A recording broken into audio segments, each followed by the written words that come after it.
Well, good morning, everybody. Welcome. My name is Tony Kerrison. I'm the head of Group Technology Infrastructure at Deutsche Bank. Also run technology in the Americas. And very pleased and grateful to be joined today by Jeetu Patel, President and Chief Product Officer for Cisco, and Mark Patterson, EVP and Chief Financial Officer. So welcome, both of you. Fabulous. So let's kick off then. Maybe have an introduction from each of you and talk about your roles. I know, Mark, you've only been in the role a short time, but talk us through what you're doing at Cisco. Go first, sure. Yeah, I've only been in this role 90 days, but I'm an old timer at Cisco. So 25 years, a bunch of different roles and responsibilities, and I think I've worked with every geography, every customer market that we have at Cisco. Stepped into this role about 90 days ago, kind of went back to my roots, if you will. Started in finance, was CFO of a startup that Cisco bought back in 2000. So, just really excited. Great team. I think we'll get into it today, but certainly in the time that I've been at Cisco, we've got probably more opportunity ahead of us, and excited about that.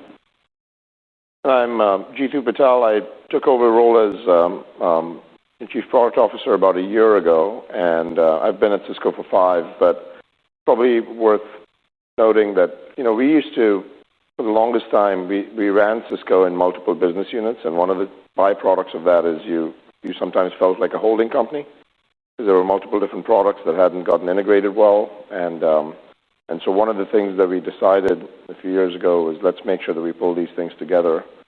And so a year ago, we pulled that together so that we could really focus on creating an integrated platform rather than just individual products and the piece parts. And that's actually gone remarkably well from the standpoint that the top priority of the company is to make sure that we integrate the technologies together rather than just have each one of them kind of operate independently. G2 will be very humble, as you'd expect, but the pace of innovation at Cisco has picked way up since he's been in this role, and the whole focus on really making it a platform and an advantage in terms of our scale and the way the products work together. So it's been really good. That's great. Thank you. So Cisco's been a standard setter in the enterprise networking role for many, many years. As you look to the future, what's Cisco's vision for its role in the next era of innovation?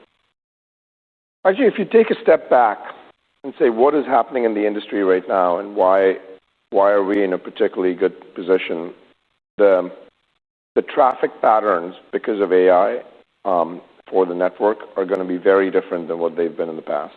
And largely, most of that is going to be incremental traffic that's going to be added on. And it's because of this movement to agentic AI where you'll actually have these agents that autonomously conduct tasks and jobs on behalf of humans, and they're going to be working 7/24. The duration of autonomous execution is about, 20 minutes. You ask deep research to do something, it takes 20 minutes for it to come back. I think over time, as you have 2 hours and 2 days and 2 months and 2 quarters, you'll actually start to see very, very different levels of business outcomes. But what that also does is has a very different level of kind of sustained inference volume that's needed. So the first big area is this market's going to be infrastructure constrained with power, compute, and network. And then the second big thing is it's also very sensitive on latency. And so you have to make sure that it's very fast. And agents are going to have a very different level of security exposure and risk than what we've had before. And so rather than having security as a separate appliance from the network, which then adds latency, well, we feel like if you actually bake security into the fabric of the network, you'll actually lower the latency. And so when you have a packet that gets forwarded, that packet should also be inspected on the same device. And so we've now got this capability called a smart switch, which has not just an NPU for processing the network packet forwarding, but also the DPU for data processing that can do the packet inspection all within one device. And so those two dimensions, the fact that there's going to be massive traffic surges that are going to happen because of agentic AI, and two is security will need to be something that needs to be done at line rate, will fundamentally demand architecture shifts that we're pretty well positioned to go out and have, because none of our networking competitors have a security stack. None of our security competitors have a networking stack. we happen to have both of those, and that gives us a huge advantage. Very good. So Mark, again, congratulations on the new role. How does your approach differ from your predecessors in managing the finance function? I always like to joke about it'll be completely different. But in reality, Scott did a great job. He was a great partner. Worked with him. G2 and I both worked with him for, I think he was with us 5 years and really played a big role in sort of our move to software and subscription. I think as I look to, Cisco's future and my focus, you're going to get, strong financial discipline, transparency, things you'd expect, how we return value to our shareholders. But you're also going to get, I was previously Chief Strategy Officer, so I think really leaning into this tightly coupling of finance that we were talking about this morning, how close the team is with G2's team, to really just make sure that we're funding, the things that matter and the big opportunities that we have ahead. Also, I think, we've got to drive productivity, and there's no end to the list of things that right now that we can invest in and the opportunities. So we're going to lean in on AI and driving productivity to be able to really free up some resources for the things that we really need to invest in going forward.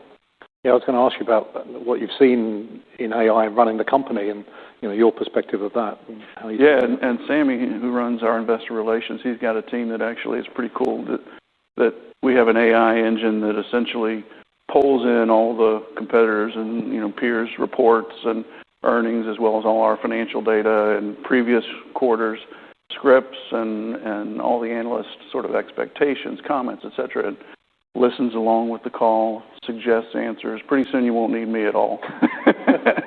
He probably doesn't think he needs me now, but it's pretty cool. I think, some of the things Liz is doing and customer support, 2/3 of our calls now are handled through AI. Right. G2's doing a number of things, obviously, to really lean into AI in terms of coding and some of the efficiencies there. But really, I think all the functions are leaning in. We actually gave a discrete, and G2 knows this painfully, but we gave a discrete savings number for every function that we said, look, you should be able to save X amount this year on AI, and it should ramp by the time we exit the year and really look to do more of that next year. It's not necessarily to lower headcount, lower OpEx, but it's to be able to actually give him money for silicon and some of these opportunities that we need. Right. G2, the network's essential for AI infrastructure, as you were just talking about there. What's your vision for the ideal enterprise AI network over the next 5 years? I think what you'll see is, firstly, we do a pretty meaningful amount of work with 4 key constituents of customers, and that really helps us out. So, for example, we serve some of the largest hyperscalers, and as you folks might have tuned into our earnings call, you saw that we actually exceeded our target number for the year, and it was over a couple $2 billion in orders. And so that's the first constituency. The second one is neoclouds. Third one is service providers. And the fact that we serve those 3 really helps us take all of the innovation that happens over there and take it to the enterprise. And so you can start to see a pretty, kind of advantageous position where the learnings that we get from the hyperscalers, who are the most sophisticated of the sophisticated, can then be taken to the enterprise as well. The way that we see it is the network in the future is going to be a secure network. And I think that's probably one of the biggest areas in AI that you'll have to, and we talked about this a little bit, where if you can bake security into the network and then make sure that that's actually inspecting every bit of traffic from the point of time that a piece of process originates on an endpoint, goes through an encrypted line, and terminates on the host, we have full visibility end to end. And we're able to make sure that that's something that's embedded into every part of the network in a hyper-distributed mode, rather than just the old-school perimeter firewalls that used to be there. So what we've done is completely re-architected the environment, and that is probably the thing that sets us apart compared to any of the networking providers or the security providers. Anything to add? No, I think you said it perfectly. Just to build on the point about the hyperscalers, do you see that customer mix changing over time? I mean, clearly you're selling a lot to the hyperscalers today. Do you see that evolving, changing at all? Like today, if you think about the volumes, there's a lot of data center build out that's happening with hyperscalers, right? What we anticipate is that there's going to be a reacceleration also in the enterprise, because at some point in time when your volumes get large, you want to make sure that you're building out your own data centers. Also, for sovereignty reasons, you're actually going to start seeing data centers getting built out all around the world. We are, working closely with the different kind of governments as well for sovereign data center build outs, whether it be UAE and Saudi, so on and so forth, Indonesia.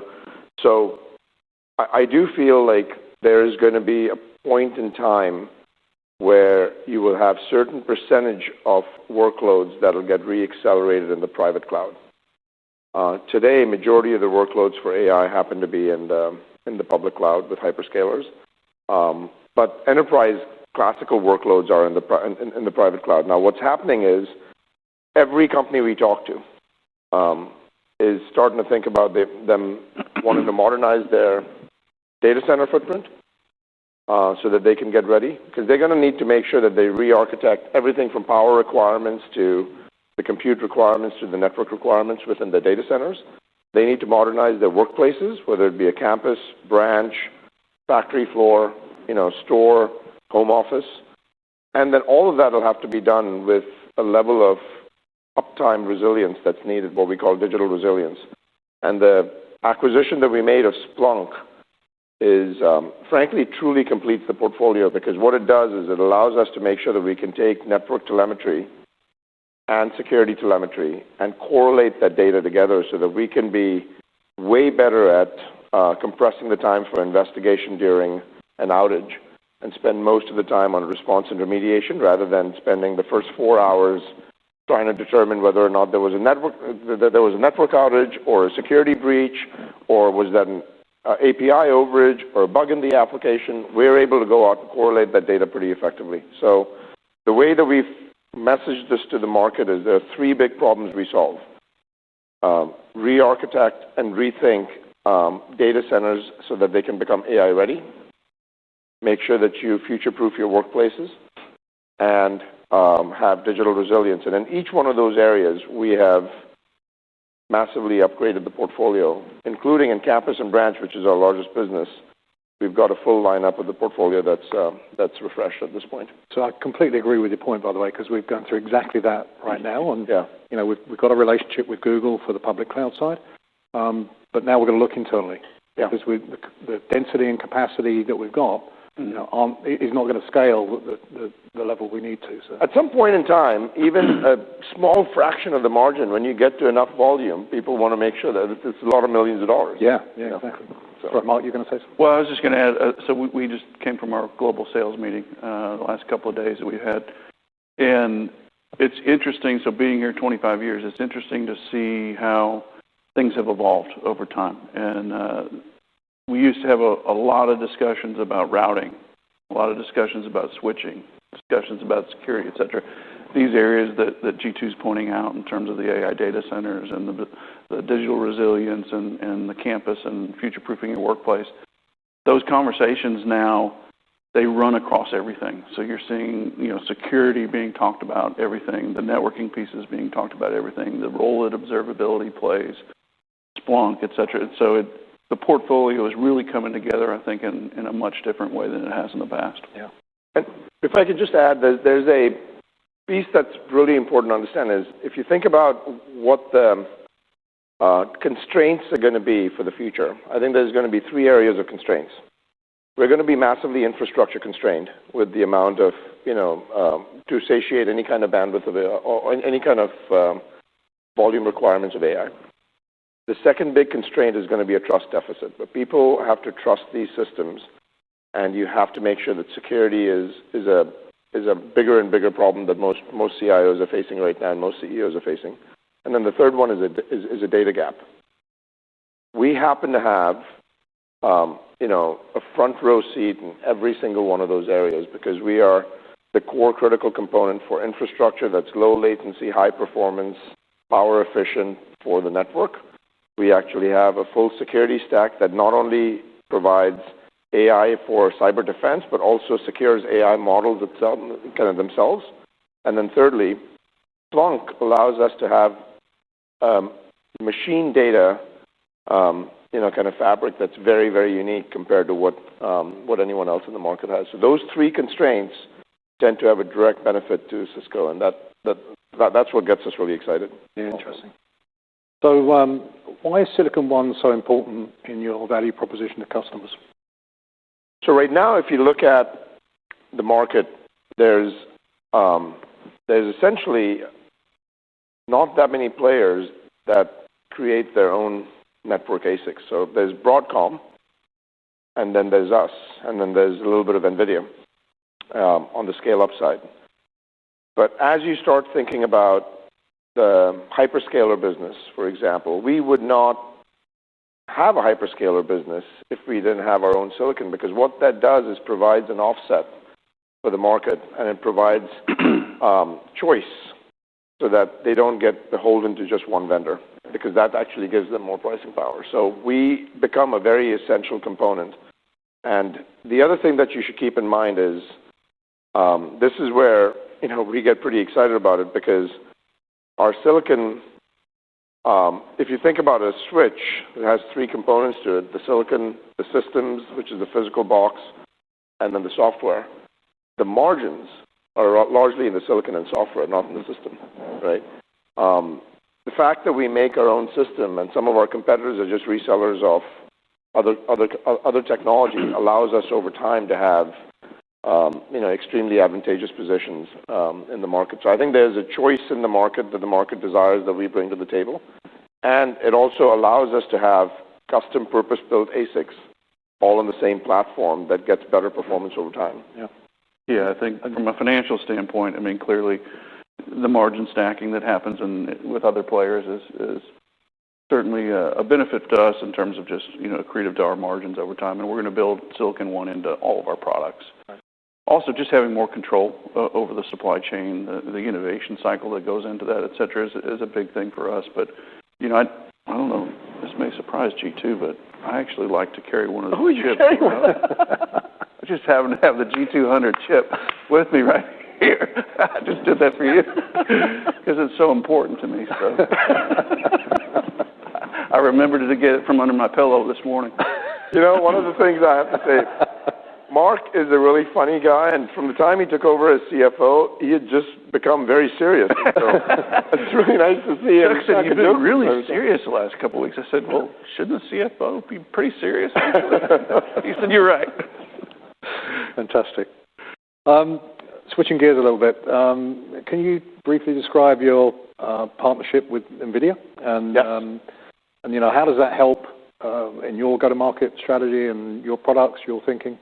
I think it's a very strategic partnership, and you should know that we're very plugged into the AI ecosystem at large, because we've also been strategic investors in a lot of players in the market. So like we are investors in Grok and Anthropic and Cohere and Mistral and Scale.ai, and that really helps us. We just invested in thinking machines with Mira Murati, so on and so forth. So we've been very tightly integrated into the AI ecosystem.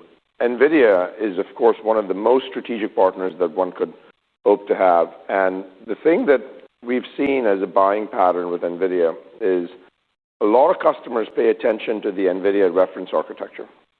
And so, they have a reference architecture they publish, and then that's how the buying decisions get made, is based on the recommendations on the reference architecture. We happen to be the only non-NVIDIA silicon provider that happens to be in the NVIDIA approved reference architecture program, right? And so that really helps, because our switches work with their NICs in their reference architecture, and that's how the build-outs in the enterprise happen. And so we've got a pretty strong partnership from that perspective. They have this notion of an AI factory, and we have built something called a secure AI factory, where our security capabilities get added to every layer of that stack. And so if you think about a product like AI Defense, which is our product for doing model security, that's actually part of the secure AI factory, and we integrate with the NIMS framework. And so what that allows us to do is the customers can rest assured that if they're using NVIDIA technology, they can use our network for intra, kind of cluster communication, as well as, what they now call scale across, which is across data centers. You'll start to see more and more kind of patterns of usage where there's going to be more and more emphasis around across data centers. You might actually have a training run. And all of that, as that happens, we have our optics technology that can go ultra long haul even for going out and connecting data centers. So all of those technologies that we have, being part of NVIDIA's reference architecture really helps validate the criticality of it. And we've had a great partnership with Jensen, and we meet with them regularly, and it's been fantastic so far. Great. Good. You talked about agentic AI and the traffic and the increase in chatter and everything like that. What do you think companies need to do in terms of getting ready for that in campus and branch networks, and and how does Cisco help get through that? Yeah, so it's important to understand the traffic patterns, right? So if you look at a chatbot, I ask a question, I get an answer back. Those typically have very spiky traffic patterns. The utilization spikes up, but then comes right back down. When you think about agentic and there's a 7x24, kind of operation, the traffic patterns start to get much more sustained and persistent over time. And so our current infrastructure is simply not built to go out and accommodate that level of traffic pattern. And then you add to that, physical AI, where you're going to need some more edge-based computing and edge-based networking. That's only going to compound the requirements. So if you think about AI in three phases, you started from a chatbot, you go to an agent, and then you go to physical as the three most logical phases right now. Phase 2 and 3, your infrastructure requirements go up quite precipitously, both in campus branch as well as in data centers. And so what we need to do is make sure, and by the way, it starts from power. If you have, large systems, you need to make sure that you actually run very different kinds of power in the data center as well. And so it starts from power constraints, it starts from compute, and then the network. And so what you're starting to see is re-architecting of data centers to accommodate for this new additional volume of usage. And you're also starting to see re-architecting of campus branch networks, because everything from Wi-Fi to routing to switching needs to get rethought. And one of the big areas that customers are, really excited about the work that we're doing right now is around management simplicity. Look, we used to have a very broad portfolio, and one of the things that we were criticized about in the past is the complexity that it took sometimes to manage these architectures. And what we've done is we're converging these architectures together. So if you think about Meraki and Catalyst, now they're one physical hardware box, they're one physical license model, and they're one physical management plane in the cloud with enterprise class capabilities. And then what we've done is we've created a product called AI Canvas, which is going to be out in the October, timeframe, October-November timeframe, where what that's going to allow us to do is get an agentic ops framework. So you will basically have an agent that can generate a UI and can correlate data across multiple different domains. So if I have an outage for troubleshooting, the agent will automatically proactively detect saying, hey, there's a pattern of usage that's not right. There's a ServiceNow ticket.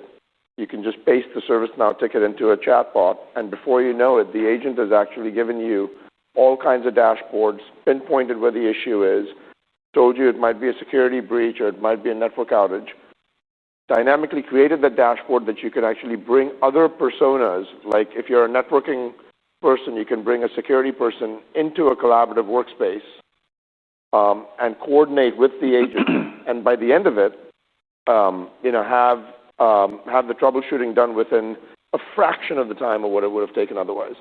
So that kind of notion of management simplicity, troubleshooting simplicity with AI, and a fully refreshed portfolio across data center and campus branch is what actually creates the unlock in our minds. Yeah, that's a big change for my role in managing these environments. That's a phenomenal difference. And the only thing you didn't mention you might want to talk about is zero trust and identity and the importance of that as you move to Asia. That's right. And then so what we've done essentially, and by the way, all of these products that we built, we're starting to build our own purpose-built models. So we have a foundation model we built for security. We built something similar called a deep network model for networking. So these are like PCIe caliber responses that you can get back. Our deep network model actually performs better than a trillion parameter, general purpose model. And then to Mark's point, a lot of companies are focused on this notion of zero trust implementations, which is like least privileged access. How do I make sure that the individual connecting the application only gets permissioning to the degree that they need to and no more? Because right now there's a huge issue around over provisioning permissions. As you move into the agent world, this problem is only going to get exacerbated because now the agent is going to need to have an identity that is different from the human identity, even though they might both be using the same device. So if I'm using an agent today, the agent might use my user ID and password to be on my laptop, but you don't want that. And if I've given my agent permission to say, go ahead and use my email, it's okay if the agent sends an email to my team. I don't want to have the agent send an email to my board of directors. Right?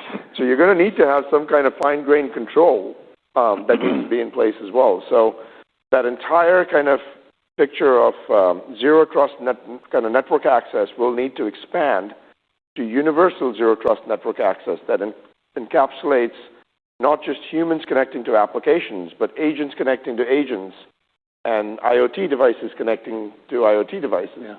And so we have a universal ZTNA framework at this point that we've introduced in the market.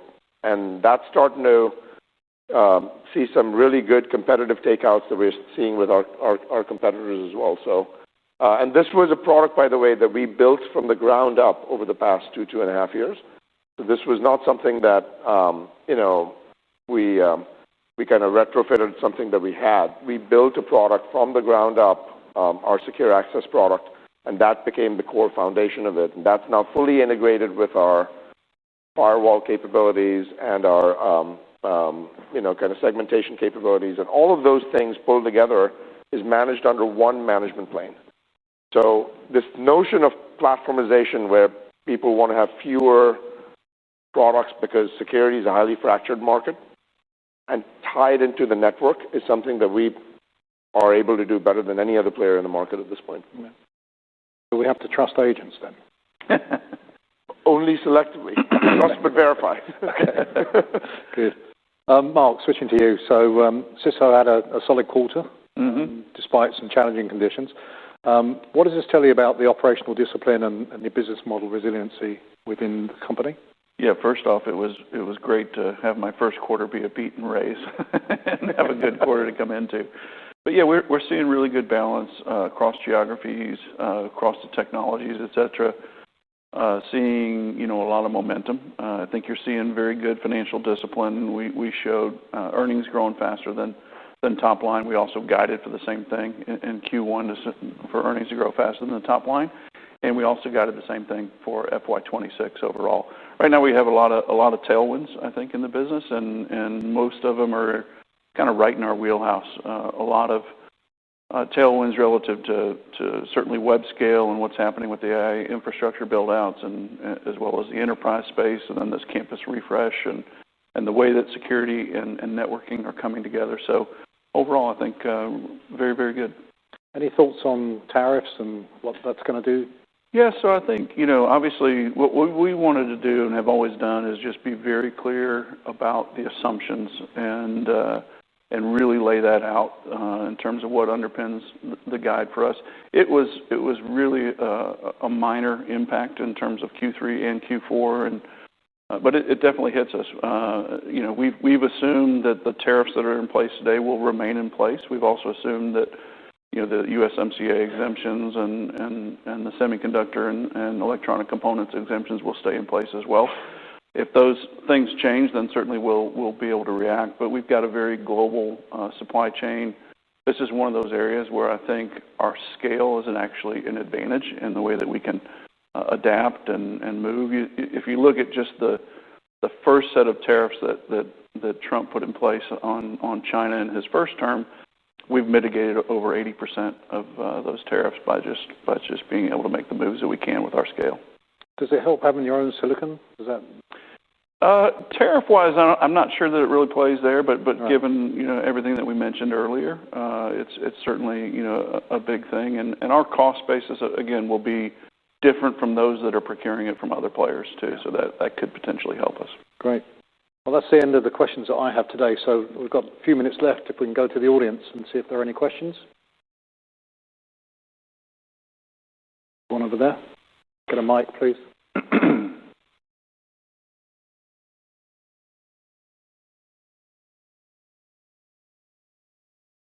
Thanks. Well, thanks for your time this morning. It's really fascinating to hear the journey and the story that you guys are telling. I was wondering if you could elaborate a little bit more on the culture change that it's taken to move from what you said, kind of like a holding company, to one that's a little bit more synthesized and rowing in the same direction. Yeah, it's really interesting because one of the big lessons we learned on this is Conway's law is true, and you tend to ship your org chart, and org charts matter. So if you have 3 or 4 leaders and you have to have a committee to go out and make a decision, the decisions get slowed down. And things that were taking us, and Mark was at one of those meetings when he was Chief Strategy Officer when I just took over the job. We did an offsite with the top 50 leaders. And there was one project on AI that was taking 9 months, and we weren't able to get it. And literally within a matter of 2 weeks, we were able to ship a product because the objectives got aligned and people actually had very clear marching orders, and we were able to just go out and execute. So one of the things we convey to our team internally is, operate like the world's largest startup and operate at speed with scale. And we've got the benefit of scale, but if you start operating with speed, everything changes. And the reality is most engineers, what do they want to do? They want to work on meaningful projects that get to, kind of scaled adoption. That's the most rewarding thing that engineers want to do. The challenge is that, as companies get large, the systems get complicated to go out and move with a level of agility. And one of the challenges that we had is our mental model was very much of an acquisitive model where someone would always come and ask me, hey, Jeetu, it seems like this is a really important area. What are we going to buy? And the thing that we've changed now is we've said, if this is a really important area, what are we going to build? And by the way, we won't be shy to deploy our balance sheet if we find something that can accelerate our vision, but the strategy should not be around acquisitions. The strategy should be around building products that people love, that they can talk to their friends and family about, and make sure that there's a level of asymmetry in the market rather than just playing catch up. And that change in culture has truly galvanized our company in a way that even I had not imagined within a very compressed amount of time. And so we were at the sales kickoff. This was the highest rated sales kickoff we have had in 25 years.